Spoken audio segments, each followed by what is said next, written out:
Hello friends, எல்லாருக்கும் வணக்கம். எப்படி இருக்கீங்க? நானும் உங்கள் YGS தமிழ் டெக் சேனலுக்கு அன்போடு வரவேற்கிறோம். ஸோ இப்போ பார்த்தீங்கன்னாக்கா நம்ம வெண்டைக்காய் நடவு முறை பாகம் 1 பாகம் 2ல் பார்த்துன்னு இருக்கோம். நம்ம உழவு ஓட்டினது நடவு நட்டதெல்லாம் பார்த்துருக்கோம். இப்போ நம்ம களை வெட்டுறதை பற்றி எப்படின்னு பார்க்கலாம். சரிங்களா? பார்த்தீங்கன்னா தெரியும் பாருங்கள், களை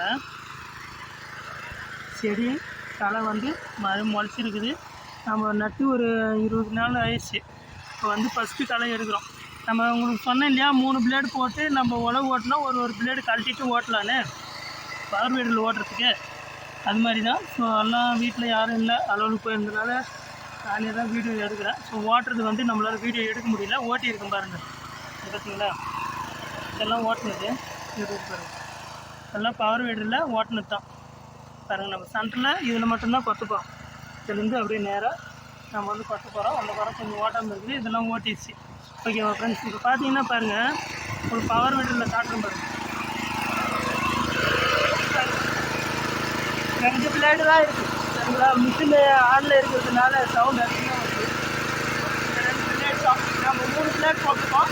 ஒரு பிளேடு கட்டிட்டோம், 2 பிளேடு இருக்குது. அதே மாதிரி அந்த சைடு 2 பிளேடு இருக்குது.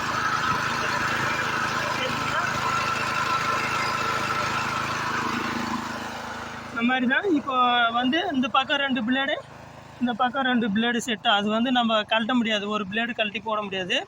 போட்டாலும் வண்டி அப்படியே ஒரே இடத்துல சுற்றும். அதனால தான். சரிங்களா? இந்த மாதிரி தான் நம்ம பவர் வீடருக்கு பவர் வீடரில் நம்ம களை எடுக்கிறது. நம்ம சொன்ன மாதிரி கரெக்டாக 1.5 அடி கேப்பில் தான் நம்ம நட்டுக்கிறோம்.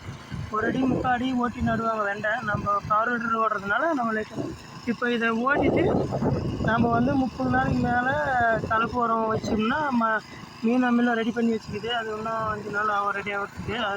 மீன் அம்மியில் அடிக்கிறது நான் அதை காட்டுறேன். சரிங்களா? இந்த மாதிரி ஓட்டிட்டு நம்ம கொத்திடலாம். சரிங்களா? ஸோ நம்ம சேனலை சப்ஸ்கிரைப் பண்ணாதவங்க சப்ஸ்கிரைப் பண்ணிக்கோங்க. அப்படியே லைக் பண்ணுங்கள், ஷேர் பண்ணுங்கள். சரிங்களா? நம்ம ஓட்டுறது கொஞ்சம் ஸ்பீடு ஸ்லோ வச்சே ஓட்டணும். ஏன்னா ஸ்பீடாக ஓட்டினோம்னா புட்டை செடி மேலே பட்டுச்சுனாக்கா அது நம்ம கொத்துற வரைக்கும் அது செடி சாஞ்சினே இருக்கும், வலை வந்துடும். அதனால் நம்ம கொஞ்சம் ஸ்லோவாக தான் ஓட்டணும். சரிங்களா? ஸோ பார்த்து கரெக்டாக நம்ம சப்ஸ்கிரைப் பண்ணிப்பீங்கன்னா நம்ம அடிக்கடி போடுற வீடியோலாம் உங்களுக்கு நோட்டிஃபிகேஷனில் வந்துடும். நீங்கள் டக்குன்னு பார்த்துக்கலாம். சரிங்களா? ஓகே ஃப்ரெண்ட்ஸ், நம்ம சேனலை சப்ஸ்கிரைப் பண்ணிக்கோங்க, அப்படியே லைக் பண்ணுங்கள். ஸோ தெரியாதவங்களுக்கு அப்படியே ஷேர் பண்ணுங்கள். ஓகேவா? அதனால் 3 காலையும் இந்த மாதிரி தான் நான் அப்படியே ஓட்டியிருக்கேன். சரிங்களா? பாருங்கள், இப்போ தெரிஞ்சு பார்த்தீங்களா, நல்லா சென்டரில் பாருங்கள், மஞ்சள் மாதிரி தெரிஞ்சு பார்த்தீங்களா, அதுக்கு நேராக தான் நம்ம கொத்த போகிறோம். சரிங்களா? ஓகே ஃப்ரெண்ட்ஸ், பாய்.